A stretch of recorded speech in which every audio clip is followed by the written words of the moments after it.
Relationships with influential people may initially seem like a great opportunity, promising the fulfillment of cherished desires and a luxurious life. However, such relationships can also be fraught with many dangers. The case we are discussing today serves as a harsh reminder that tying your life to powerful figures can turn it into a nightmare. Today, we will delve into the horrific story of a young model and translator from Mongolia, a sordid tale that the Malaysian government is desperately trying to conceal. Subscribe to the channel if you haven't already, and let's dive into this new case. Sharibugian Altantuya was born in 1978 and spent her entire childhood in St. Petersburg. In 1990, when she was 12 years old, her family decided to return to their ancestral homeland in Mongolia. Little is known about Altantuya's childhood. Her relatives described her as a diligent child who could concentrate well on her studies. Our heroine grew up to be a very sociable and active young woman. She loved lively parties and socializing with friends. At one of these events, Altantuya met a man who would later become her husband. The man's name was Madai. He was a well-known singer and performed with a musical group called Kar Sarnai. According to mutual friends, it was love at first sight. The young couple started dating in 1996 when Altantuya turned 18.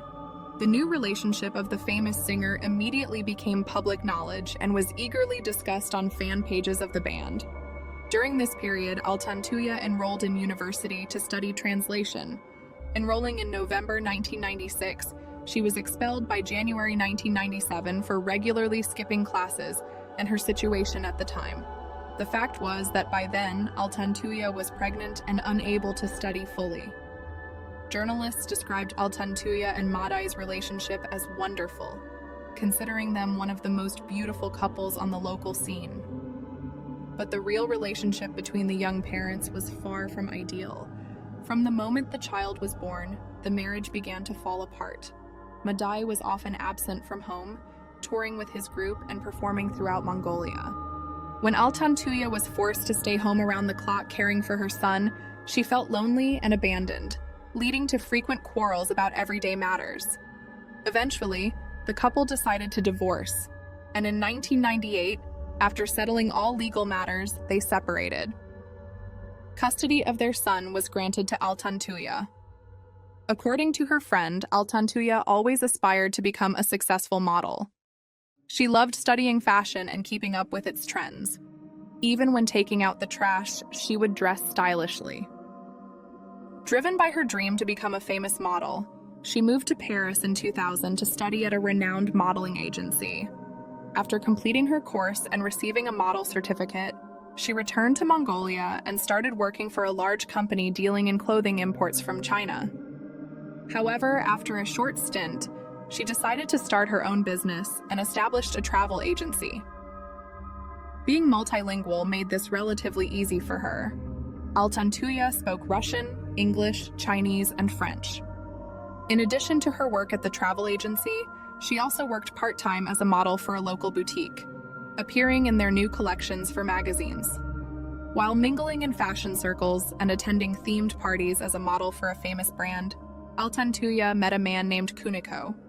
He was the son of a renowned Mongolian designer and was involved in costume design himself. Their passionate romance resulted in the birth of her second child. Unfortunately, this marriage, like her first, did not last long and ended in divorce 2 years later. As before, custody of the children was granted to the mother. While Altantuya worked, her children were raised by her parents, spending most of their time with their grandparents. Friends recalled that Altantuya was as beautiful as she was hardworking. She was a very energetic woman, always striving to get the most out of life. However, her ambitions were extinguished like a match when she got involved with a person from the Malaysian government. But how did this happen? Altantuya traveled extensively, visiting many countries, including China, Singapore, and Malaysia. Unverified sources claimed that she was involved in escort services in Hong Kong, but there is no concrete evidence to support this, apart from a few mentions. It is well documented that Altantuya attended an international diamond exhibition in Hong Kong in 2004. There, she met the then Prime Minister of Malaysia, Najib Tun Razak, who introduced her to Abdul Razak Baginda, a military analyst from his staff. The nature of Altantuya's relationship with Baginda remains unclear. It is known that she provided translation services for Baginda during his overseas trips, translating from Russian to English. In March 2005, Baginda, accompanied by Altantuya, embarked on a trip to Europe. This trip appeared to be more of a romantic getaway than a business trip, given the luxurious hotels and expensive restaurants they frequented. Later, Altantuya accompanied Baginda to France for government and military business directly overseen by Baginda. In 2002, the Malaysian government signed a contract with a Franco-Spanish company for the supply of 3 military-class submarines. In 2005, Baginda had to meet again with the French suppliers to discuss some details of the deal. Altantuya, fluent in French among other languages, accompanied him to these negotiations. During the meeting, both parties agreed that the Malaysian government would make an initial payment for the equipment. To facilitate the transaction, the French submarine supplier transferred a commission of 114 million euros to an intermediary company managing the purchase between France and the Malaysian government. This intermediary company belonged to Baginda. According to Altantuya, Baginda promised her 500,000 euros as a commission for her invaluable contribution and assistance in these complex negotiations.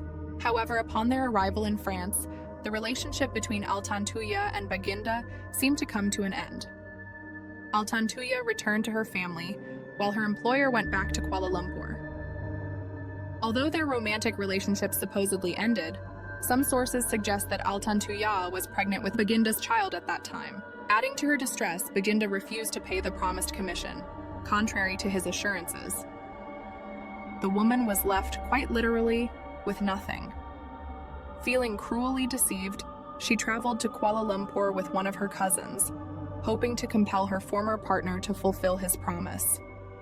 However, she faced another harsh refusal upon arrival. But Altantuya was not one to give up easily. She began showing up at Baginda's house, attempting to enter the villa and causing scenes with the security guards. She also started sending threatening messages to Baginda, promising to expose alleged evidence of corrupt deals and threatening to harm herself if he did not keep his promises. Eventually, Baginda's patience ran out, and Altantuya was arrested by the police at the gate of her former partner's residence and taken to the police station. There, she tried to file a report describing the dubious deals conducted with Baginda in France.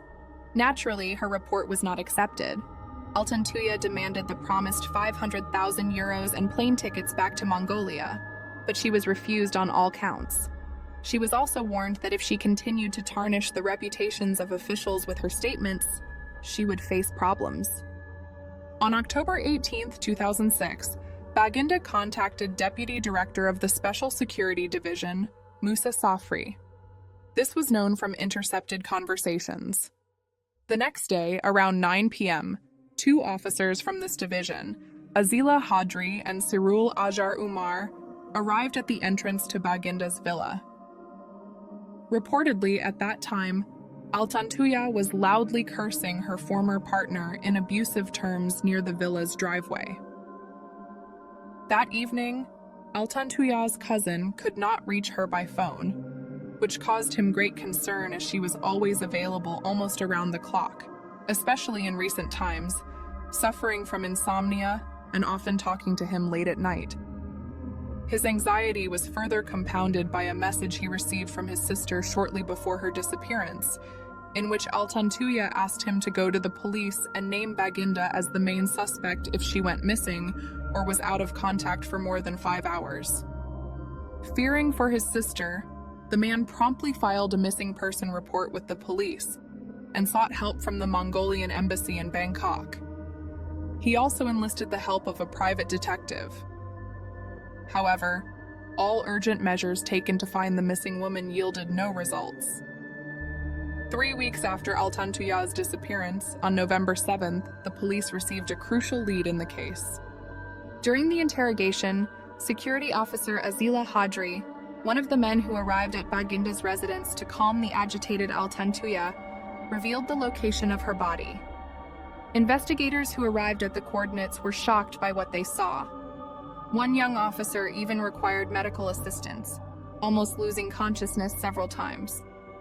Human remains were scattered everywhere, found in a forest reserve called Subang Dam. The remains were collected and taken to a laboratory, where DNA testing confirmed they belonged to the missing Altantuya. The forensic examination concluded that her body had been blown up using C4 explosives, commonly used for military purposes. Surprisingly, the investigation progressed quickly, and soon after, Corporal Cyril Ajar Umar, the second security officer who had visited Baginda's residence on the day of Altantuya's disappearance, was arrested and thoroughly interrogated.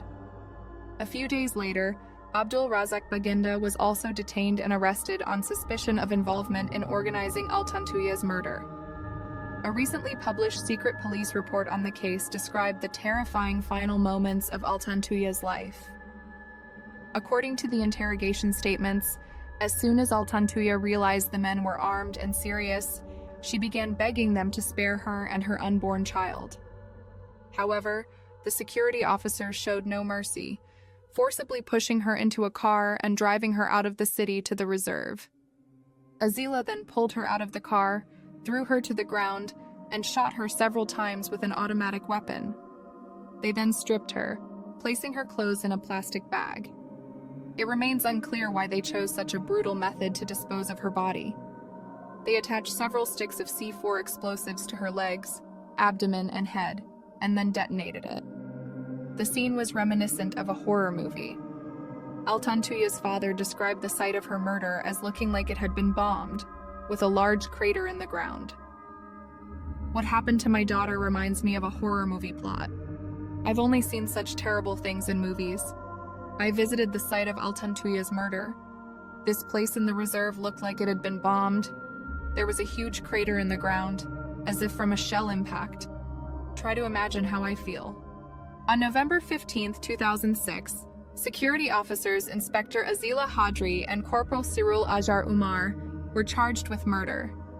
The next day, Abdul Razak Baginda was also charged in the Kuala Lumpur Magistrates Court with abetting the murder. Altantuya's family was determined to seek justice and truth for her death, despite facing immense pressure and potential danger from powerful officials eager to cover up the case. The trial of the accused began on July 19, 2007. Throughout the proceedings, Malaysian Prime Minister Najib Tun Razak was under close scrutiny. Investigations were conducted to determine if he had any involvement in Altantuya's murder or in the actions of his subordinate, Abdul Razak Baginda. Najib consistently denied any close acquaintance with the victim. The trial was highly intense. Among the evidence presented were photographs from the negotiation process in France, showing Prime Minister Najib, Baginda, and Altantuya as a translator, in discussions with representatives of the submarine supplier company. On October 31, 2008, Baginda was acquitted due to insufficient evidence of his guilt. I will say again, I am not guilty. At one point I said, God knows I am not guilty, and I will be freed. And it happened. I will repeat what I have said 1,000 times, Najib Razak never met the deceased. After almost 2 years of legal proceedings, the Malaysian High Court delivered its verdict. Inspector Azila Hadri and Corporal Cyril Ajar Umar were found guilty of murdering Sharibu Altantuya and sentenced to death by hanging. Both men were shocked and surprised by the verdict. They claimed they were merely following orders from higher-ups and became scapegoats to protect the true mastermind. They repeatedly stated that they did not intend to harm Altantuya and were simply obeying orders.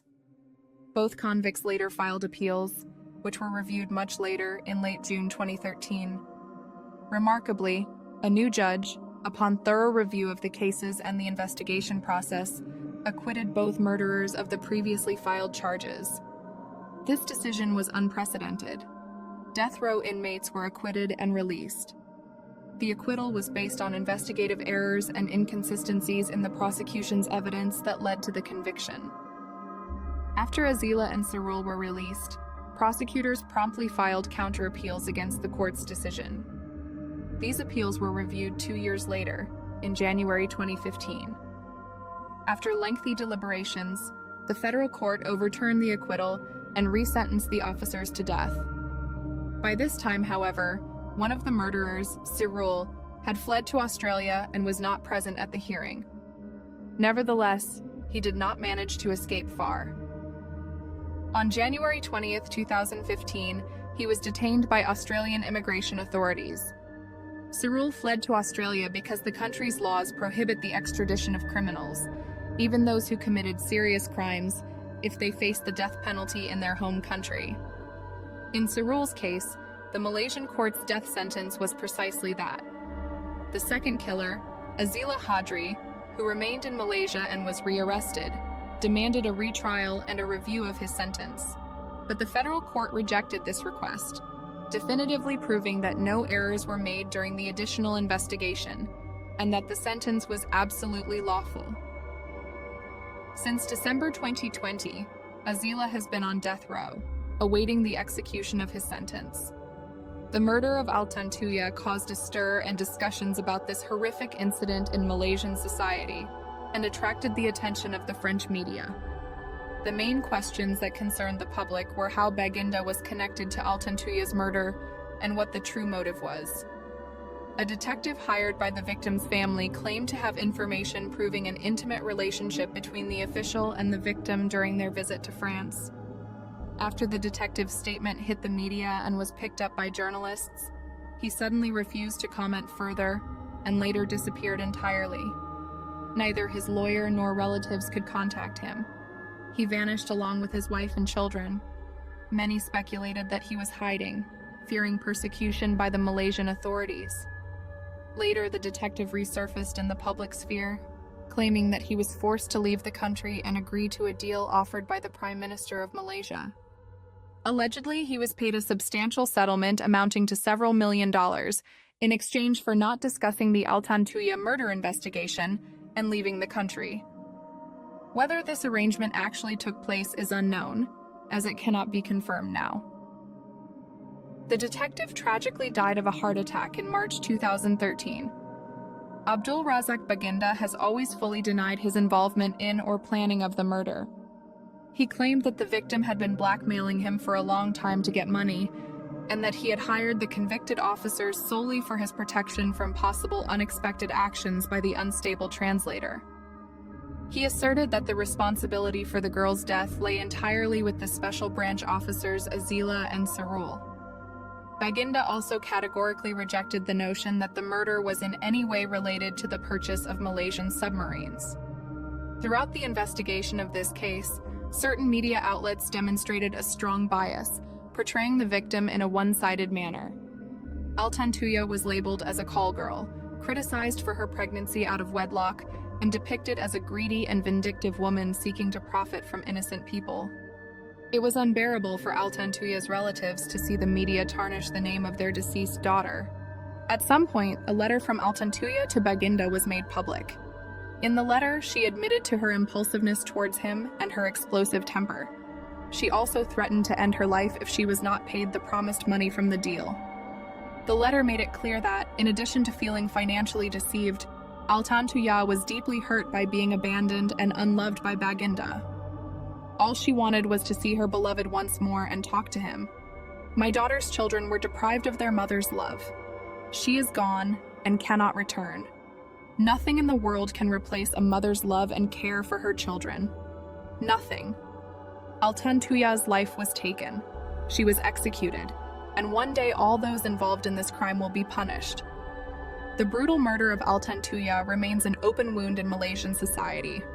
Her eldest son, Monk Shagai, who was 12 years old at the time of the tragic events, suffered a severe psychological trauma from losing his mother. His younger brother, Altan Shagai, still struggles to fully comprehend what happened and suffers from a psychological disorder. Altan Tuya's father mentioned that their family never received an apology from the authorities or the murderers. Friends, what do you think? Was any high-ranking official involved in Altantuya's death, or did the special branch officers act on their own initiative? And how do you view the acceptability of the blackmail Altantuya used to obtain the promised money? Let's discuss this in the comments below the video. If you haven't watched the previous episodes, be sure to check them out. Thank you for watching. If you found this episode interesting, please like, subscribe to the channel, and leave your comments. Also, click the bell icon to not miss new videos. See you in the next stories.